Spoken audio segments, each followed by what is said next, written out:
తెరచి శ్రద్ధగా ఆలోచన చేయాలి. ఓకేనా? ఓకేనమ్మా? ప్రార్థన చేసిన వాళ్ళందరూ బట్టి వందనాలు చెల్లిస్తున్నాం. మరి సుదీర్ఘమైన పాటలు పాడారు పాస్టర్ గారు, యోగా గారు. మరి కోటల కోసం అప్పుడే 10 రోజుల నుంచి ఎంతో సిద్ధపడిపోతున్నారు. ప్రార్థన ద్వారా చక్కగా కోటలు ఈగిపోవచ్చు, దేవుడు మహిమపరచాలని. మరి తీరం వచ్చేసరికి ఆమె పాట పాడాల్సి వచ్చింది. సంఘం ఇంకా చాలా మంది రాలేదు. అయినా కానీ దేవుడు మరి ఆమెకి ఇచ్చిన ఆ గొప్ప సంతోషాన్ని బట్టి, ఆనందాన్ని బట్టి దేవుడు మనం ఎంతైనా స్తుతించాలి. పిల్లలకి కడవరి దినాల్లో మనుషులు ఎలా ఉన్నారు, వారి పద్ధతులు, వారి యొక్క జీవన విధానాలు ఎలా ఉన్నాయి అనే విషయాలు కొన్ని జాగ్రత్తగా మాట్లాడి మన దేవుణ్ణి ఆరాధిద్దాం. ఇది ఉపవాస ప్రార్థన కూడికల దినం, ఉపవాస ప్రార్థన కూడికల దినం కాబట్టి అనేక చోట్ల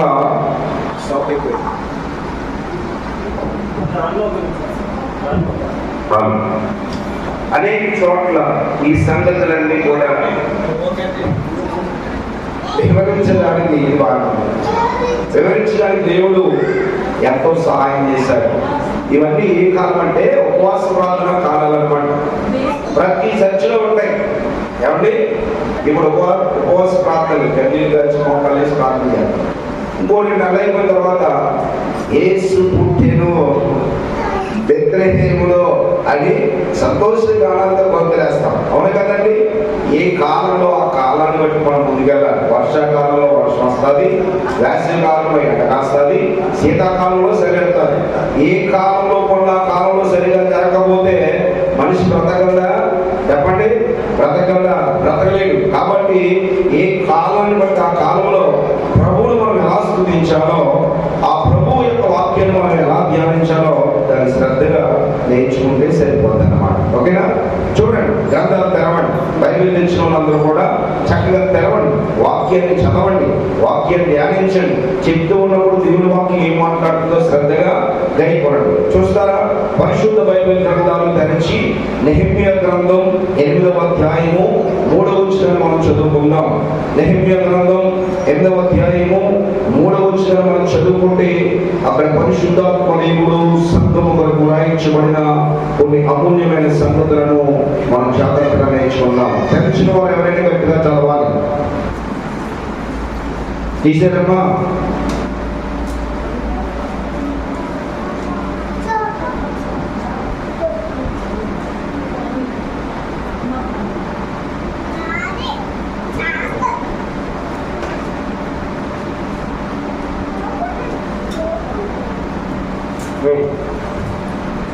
నాలుగు 405 పేజీ.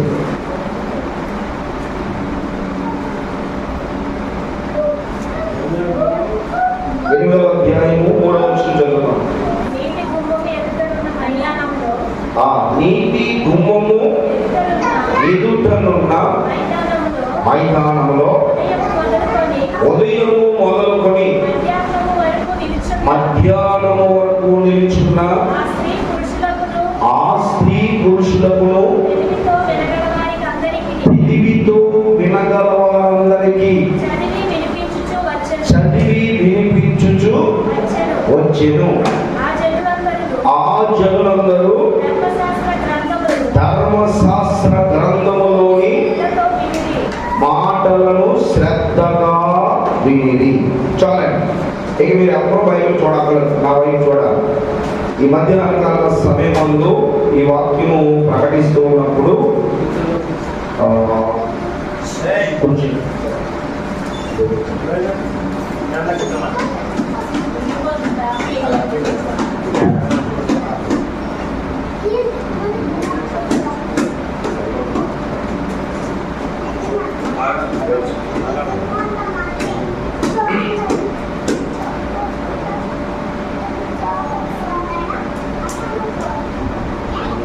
ఉంటే నాకు చాలు యేసయ్యా,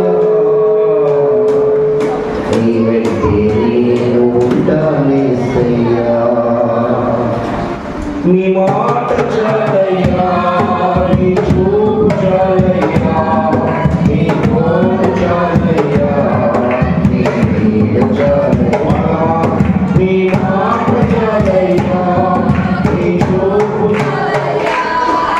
నీ తోడు చాలయ్యా, నీ నీడ చాలయ్యా, నీ ఉంటే నాకు చాలు యేసయ్యా, నీ ఉంటే నేనుంటా యేసయ్యా.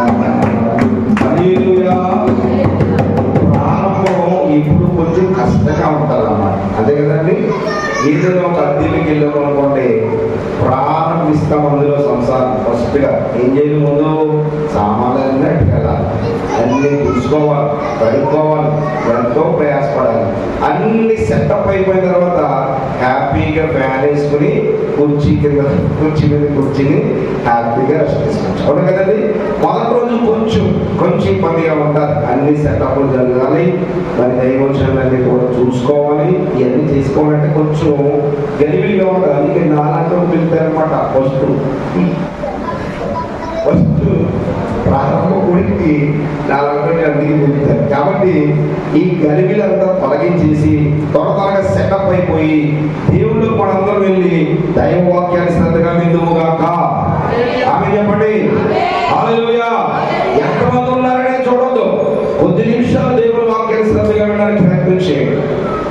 ఎజ్రా ధర్మశాస్త్ర గ్రంథాన్ని వివరించి దాన్ని శ్రద్ధగా వినిపిస్తూ ఉన్నప్పుడంట జనులు ఉదయం నుండి మధ్యాహ్నం వరకు నిలిచి ధర్మశాస్త్ర గ్రంథములోని మాటలు శ్రద్ధగా విన్నారు.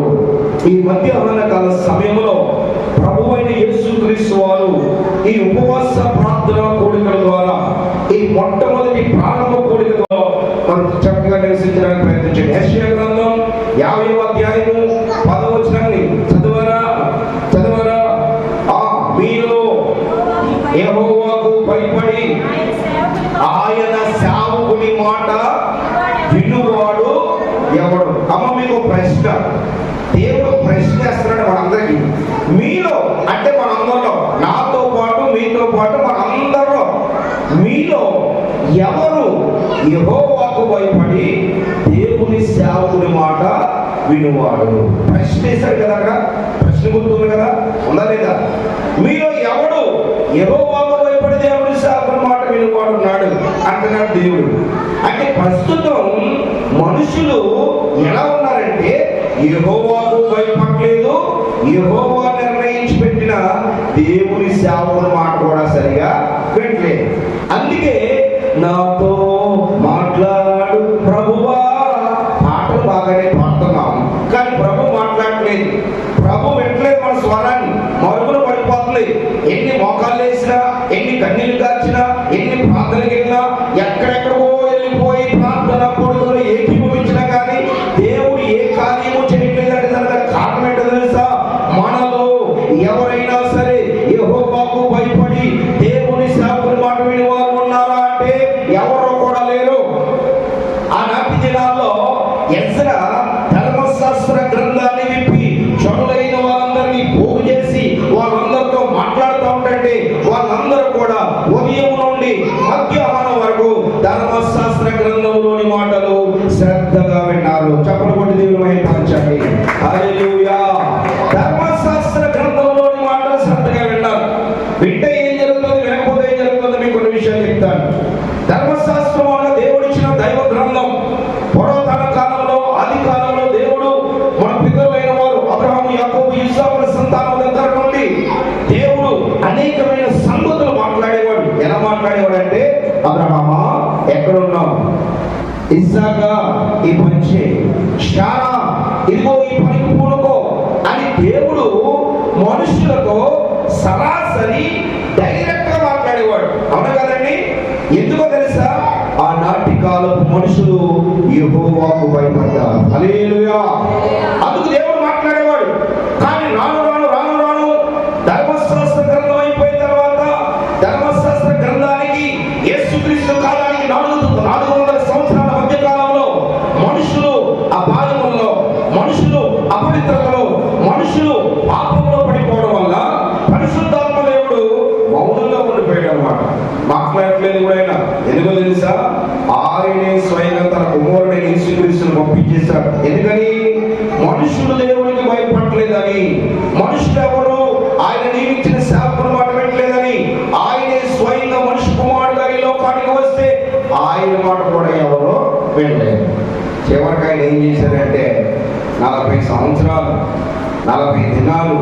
అరణ్యంలో గడిచిన వారు, ప్రయాసపడిన వారు, మోషే దగ్గర ఉన్న ఇశ్రాయేలు ప్రజలందరి సంఘటన దగ్గర నుండి యేసుక్రీస్తు కాలం వరకు కూడా, ఆయన శిష్యుల వరకు కూడా చేసిన సువార్త పరిచర్య అన్ని మనం విన్నాం, చూసాం.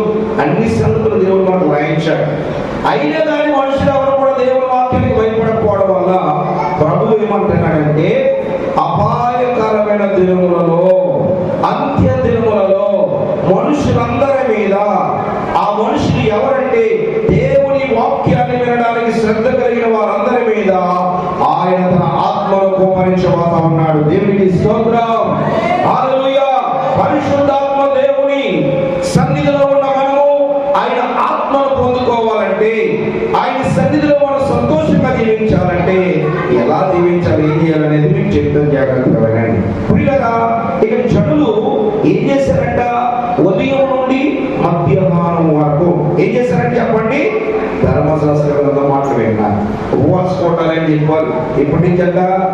అప్పుడే కదా 2-3 నెలల నుంచి చెప్పారంటే సంఘాన్ని.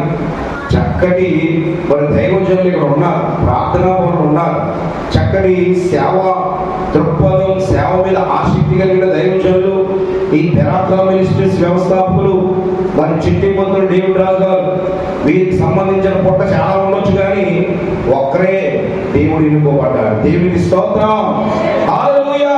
బంధువులు స్నేహితులు ఎంతమంది అయినా ఉండొచ్చు, కానీ దేవుడు ఏర్పాటు చేసుకున్న దైవజనుడు ఈ ప్రాంతంలో సువార్త ద్వారా, పరిచయం ద్వారా సంఘాన్ని స్థాపించి దేవుని కొరకు అనేక మందిని సంపాదించాలని ఆశపడి ఈ పరిచయం కొనసాగిస్తున్నారు. నేను వివాహమైన తర్వాత నుంచి ఈ పరిచయం చూస్తున్నా. ఈ పరిచయంలో ఎన్నో ఆటుపాట్లు, ఎన్నో కష్టాలు, ఎన్నో శ్రమలు, ఎన్నో ప్రతికూల పరిస్థితులు ఇక్కడ జరుగుతూ ఉన్నాయి. ఏదేమైనా కానీ పరిశుద్ధాత్మ దేవుడు మాకు ఇచ్చిన పనిని మా ప్రాణమున్నంత వరకు లోపం లేకుండా చేస్తామని దృఢమైన నిశ్చయంతో కూడుకుని ధర్మశాస్త్రాన్ని ఇక్కడ బోధిస్తానే ఉన్నారు. దేవునికి స్తోత్రం, హల్లెలూయా.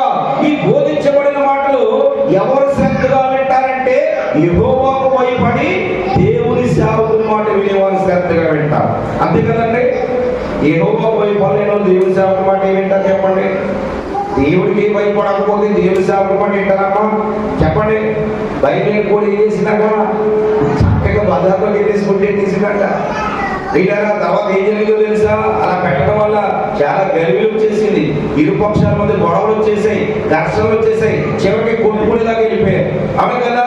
మాట వెనకపోవడం వల్ల ఏం జరుగుతుందో ఆ సంగతులు మీకు చెప్తాను, జాగ్రత్తగా వినండి. నెహెమ్యా చెప్తున్నది సంగతులు. ఇదిగో ఎజ్రా ధర్మశాస్త్ర గ్రంథాన్ని వివరిస్తున్నప్పుడు జనులు శ్రద్ధగా విన్నారంట. హల్లెలూయా. శ్రద్ధగా. అందుకే బైబిల్ గ్రంథంలో దేవుని వాక్కు సెలవిస్తా ఉంది, శ్రద్ధగా పని చేయవాడు ఐశ్వర్యవంతుడు అవుతాడు, అశ్రద్ధగా పని చేయవాడు శాపగ్రస్తుడు అవుతాడు. మా సంఘం ఎక్కడ ఉంటుందంటే మెయిన్ రోడ్కి 1 కిలోమీటర్ దూరంలో ఉంటుంది అన్నమాట. ఒక చిన్న కాలనీ, వర్షమొత్తే ఒక లోతు నీళ్ళు వచ్చేస్తాయి, చుట్టూ భయంకరమైన పామునండి. నెహెమ్యా చెప్తూ ఉన్నది సంగతులు. ఇదిగో ఎజ్రా ధర్మశాస్త్ర గ్రంథాన్ని వివరిస్తున్నప్పుడు జనులు శ్రద్ధగా విన్నారంట. హల్లెలూయా. శ్రద్ధగా. అందుకే బైబిల్ గ్రంథంలో దేవుని వాక్కు సెలవిస్తా ఉంది, శ్రద్ధగా పని చేయవాడు ఐశ్వర్యవంతుడు అవుతాడు, అశ్రద్ధగా పని చేయవాడు శాపగ్రస్తుడు అవుతాడు. మా సంఘం ఎక్కడ ఉంటుందంటే మెయిన్ రోడ్కి 1 కిలోమీటర్ దూరంలో ఉంటుంది అన్నమాట. ఒక చిన్న కాలనీ, వర్షమొత్తే ఒక లోతు నీళ్ళు వచ్చేస్తాయి, చుట్టూ భయంకరమైన పాములు, చుట్టూ భయంకరమైన గడ్డి, ఏ విధమైన ప్రతికూల పరిస్థితులు ఉండవు, అనుకూల పరిస్థితులు ఉండవు, చాలా ఇబ్బందికరమైన పరిస్థితులు అక్కడ సేవ చేయాలి. కానీ జనులకు దైవ వాక్యాన్ని చెప్పినప్పుడు వారు పాములైనా చదువులేని వారైనా దేవుడికి భయపడి దేవుడి సేవకుని మాట విని సంఘంలో ఏదైనా కార్యం అంటే పరుగులు వచ్చి దేవుడి సేవకు సహకరిస్తారు. దేవుడికి స్తోత్రం. ఈ రోజు వాళ్ళు ఎంతో ఆశీర్వదించబడుతూ ఉన్నారు. యెహోవాకు భయపడాలి, దేవుడి సేవకుని మాట వినాలి, అప్పుడు మనం దీవించబడతాం. ఈ రెండాట్లో ఏది లేకపోయినా సరే మనం మన జీవితంలో ఫెయిల్యూర్స్ అన్నీ ఉంటాయి, బాగానే బ్రతుకుతాం, దాని చివరికి దేవుడి నుంచి పరలోక రాజ్యాన్ని మాత్రం పొందుకోలేదు. అది పొందుకోవడం కోసమే ఈ భూమి మీద మనము ఏం చేయాలి తెలుసా? ప్రయాసపడాలి. చాలా మంది గట్టిస్తే సరి చేస్తే ఎవరు కూడా నిలవలేని పరిస్థితుల్లో అండి. ఒక ఆమె ఒక సహోదరు అంటుంది అనమాట, అయ్యగారి దగ్గర పాంప్లెట్ అట్టుకొచ్చిందంటే, పాంప్లెట్ అట్టుకొచ్చి అయ్యగారు ఈ పాంప్లెట్ చదవండి అన్నాడు. ఏంటమ్మా పాంప్లెట్ నువ్వే చెప్పి అన్నాడు సేవకుడు. ఏం లేదు ఒకసారి చదవండి అన్నాడు. నేను చదవను కానీ ఆ పాంప్లెట్ ఏంటో నువ్వే చెప్పన్నాడు. ఇప్పుడు ఆ సహోదరు అంటుంది, ఏం లేదండి, ఈ మధ్య ఇదిగో మన చర్చికి కొంచెం దూరంలో ఒక ఆయన కొత్త సంఘాన్ని పెట్టాడండి. ఏం పేరంటే కొత్త సంఘం. దాని పేరేం లేదు కానీ కొత్త సంఘం. కొత్త సంఘం పెట్టాడండి. ఆయన ఇందులో ప్రకటన రాశాడు. ఏంటో తెలుసా, ఈ పరిసర ప్రాంతంలో ఉన్న ప్రజలారా, ఇదిగో మేము పెట్టబడిన సంఘంలోనికి ఎవరైనా వస్తే వారికి మరలా బాప్తిసం ఇస్తాం, 2000 రూపాయలు కానుక ఇస్తాం, ఒక ఇద్దరు విందు ఇస్తాం అన్నాడంట. మంచి ఆఫర్లు కదండి. ఈరోజు సంఘాల్లోనికి విశ్వాసం తీసుకురావాలంటే ఏసీలు పెట్టాలి, ఫ్యాన్లు పెట్టాలి. ఇప్పుడు మీకు కుర్చీలు కదా, అలా కుర్చీలు వేయాలి, చక్కగా సకల సౌకర్యాలు కల్పిస్తే పరుగు పరుగునే వచ్చేస్తారు. ఆ సహోదరుడు చక్కగా అనౌన్స్మెంట్ చేశాడు.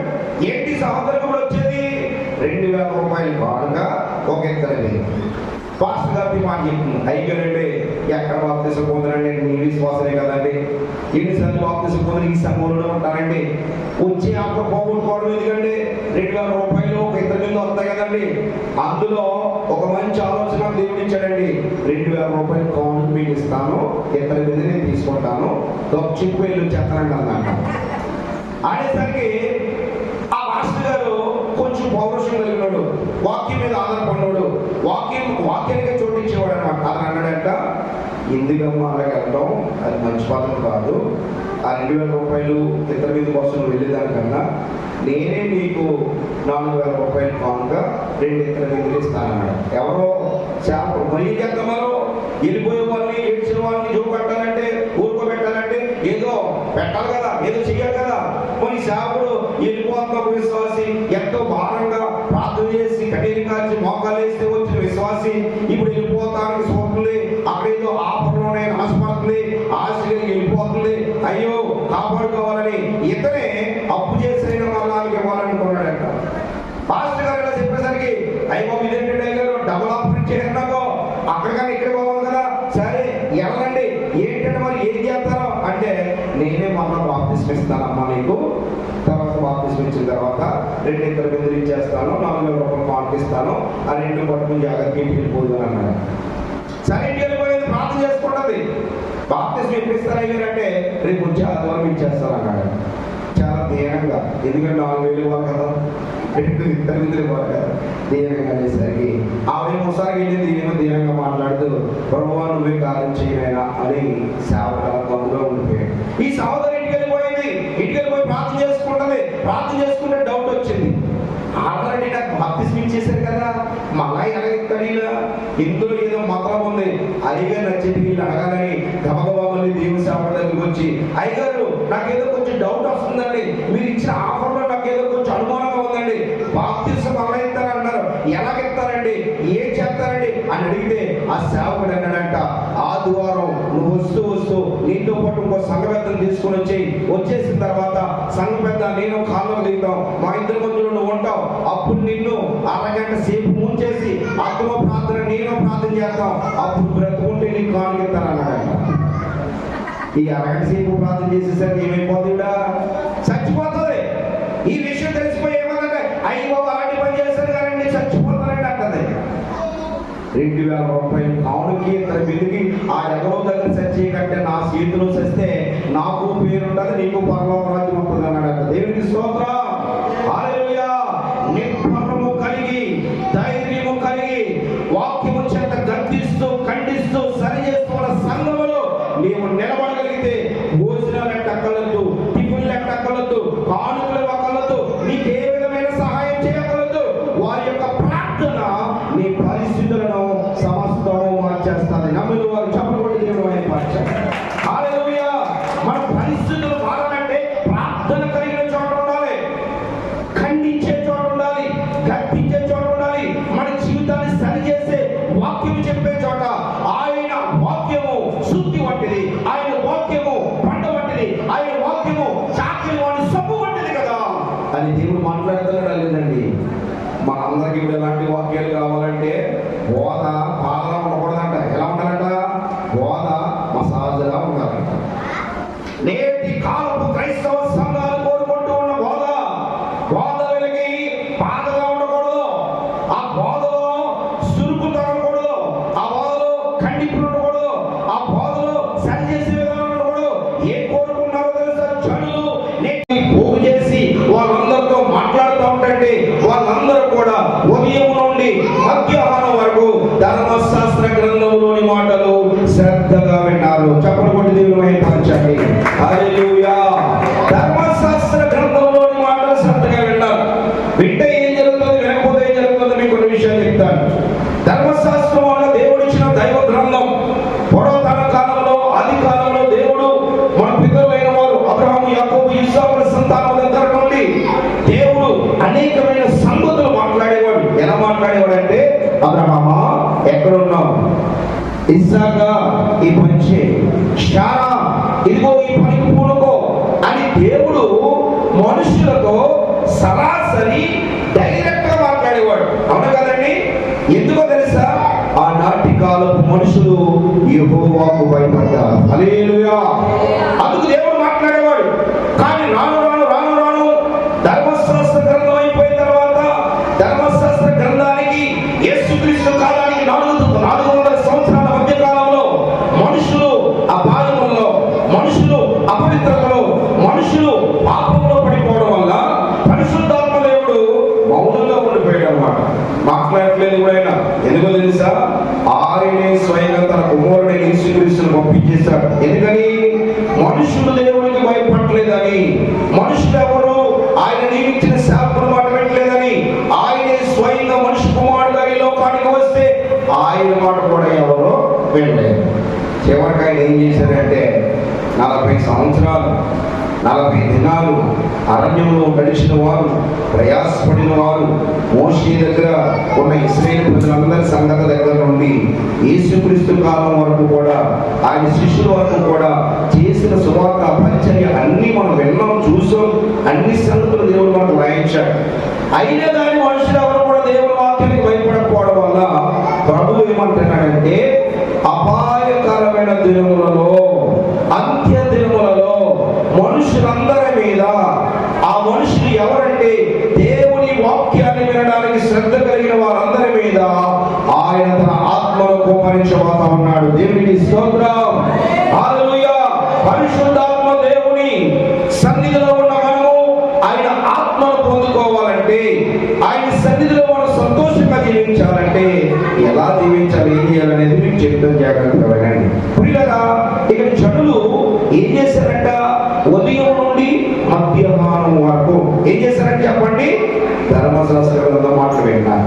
ఉపవాస కోటాలని చెప్పారు. ఇప్పటి నుంచి అంట అప్పుడే గత 2-3 నెలల నుంచి చెప్పారంటే సంఘాన్ని.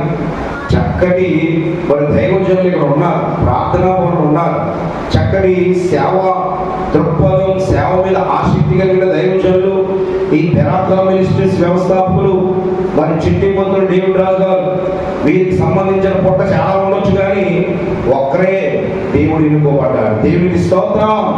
హల్లెలూయా. బంధువులు స్నేహితులు ఎంతమంది ఉండొచ్చు కానీ దేవుడు ఏర్పాటు చేసుకున్న దైవజనుడు ఈ ప్రాంతంలో సువార్త ద్వారా, పరిచయం ద్వారా సంఘాన్ని స్థాపించి దేవుని కొరకు అనేక మందిని సంపాదించాలని ఆశపడి ఈ పరిచయం కొనసాగిస్తున్నారు. నేను వివాహమైన తర్వాత నుంచి ఈ పరిచయం చూస్తున్నా. ఈ పరిచయంలో ఎన్నో ఆటుపాట్లు, ఎన్నో కష్టాలు, ఎన్నో శ్రమలు, ఎన్నో ప్రతికూల పరిస్థితులు ఇక్కడ జరుగుతూ ఉన్నాయి. ఏదేమైనా కానీ పరిశుద్ధాత్మ దేవుడు మాకు ఇచ్చిన పనిని మా ప్రాణం ఉన్నంత వరకు లోపం లేకుండా చేస్తామని దృఢమైన నిశ్చయంతో కూడుకుని ధర్మశాస్త్రాన్ని ఇక్కడ బోధిస్తానే ఉన్నారు. దేవునికి స్తోత్రం. హల్లెలూయా. ఈ బోధించబడిన మాటలు ఎవరు శ్రద్ధగా వింటారంటే యెహోవాకు భయపడి దేవుని సేవకుని మాట వినేవారు శ్రద్ధగా వింటారు. అంతే కదండి? యెహోవాకు భయపడలేను దేవుని సేవకుని మాట ఏం వింటారు చెప్పండి? దేవుడికి భయపడకపోతే దేవుని సేవకుని మాట వింటారమ్మా చెప్పండి? బయట కూడా ఏం చేసినాక చక్కగా బజార్లోకి వెళ్ళేసుకుంటే తీసినాక వీళ్ళగా తర్వాత ఏం జరిగిందో తెలుసా? అలా పెట్టడం వల్ల చాలా గర్వీ వచ్చేసింది, ఇరుపక్షాల మధ్య గొడవలు వచ్చేసాయి, ఘర్షణలు వచ్చేసాయి, చివరికి కొట్టుకునేదాకా వెళ్ళిపోయాయి. అవును కదా? మాట వెనకపోవడం వల్ల ఏం జరుగుతుందో ఆ సంగతి మీకు చెప్తాను, జాగ్రత్తగా వినండి. నెహెమ్యా, షెత్తూము లాంటి సంగతులు, ఇదిగో ఎజ్రా, ధర్మశాస్త్ర గ్రంథాన్ని వివరిస్తున్నప్పుడు జనులు శ్రద్ధగా విన్నారంట. హల్లెలూయా. శ్రద్ధగా. అందుకే బైబిల్ గ్రంథంలో దేవుని వాక్కు సెలవిస్తా ఉంది, శ్రద్ధగా పని చేయవాడు ఐశ్వర్యవంతుడు అవుతాడు, అశ్రద్ధగా పని చేయవాడు శాపగ్రస్తుడు అవుతాడు. మా సంఘం ఎక్కడ ఉంటుందంటే మెయిన్ రోడ్కి 1 కిలోమీటర్ దూరంలో ఉంటుంది అన్నమాట. ఒక చిన్న కాలనీ, వర్షం వస్తే ఒక లోతు నీళ్ళు వచ్చేస్తాయి, చుట్టూ భయంకరమైన పాములు, చుట్టూ భయంకరమైన గడ్డి, ఏ విధమైన ప్రతికూల పరిస్థితులు ఉండవు, అనుకూల పరిస్థితులు ఉండవు, చాలా ఇబ్బందికరమైన పరిస్థితులు అక్కడ సేవ చేయాలి. కానీ జనులకు దైవ వాక్యాన్ని చెప్పినప్పుడు వారు పాములైనా చదువులేని వారైనా దేవునికి భయపడి దేవుని సేవకుని మాట విని సంఘంలో ఏదైనా కార్యం అంటే పరుగులు వచ్చి దేవుని సేవకి సహకరిస్తారు. దేవునికి స్తోత్రం. ఈ రోజు వాళ్ళు ఎంతో ఆశీర్వదించబడుతూ ఉన్నారు. యెహోవాకు భయపడాలి, దేవుని సేవకుని మాట వినాలి, అప్పుడు మనం దీవించబడతాం. ఈ రెండాట్లో ఏది లేకపోయినా సరే మనం మన జీవితంలో ఫెయిల్యూర్స్ అన్నీ ఉంటాయి, బాగానే బ్రతుకుతాం, దాని చివరికి దేవుని నుంచి పరలోక రాజ్యాన్ని మాత్రం పొందుకోవాలి.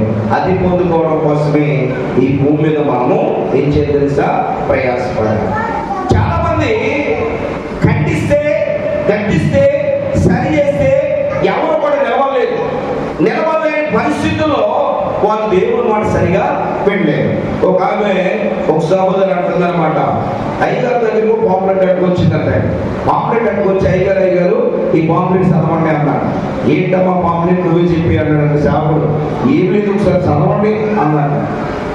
నేను చదవను కానీ ఆ పాంప్లెట్ ఏంటో నువ్వే చెప్పన్నాడు. ఇప్పుడు సహోదరు అంటుంది, ఏం లేదండి, ఈ మధ్య ఇదిగో మన చర్చికి కొంచెం దూరంలో ఒక ఆయన కొత్త సంఘాన్ని పెట్టాడండి. ఏం పేరంటే కొత్త సంఘం, దాని పేరేం లేదు కానీ కొత్త సంఘం పెట్టాడు.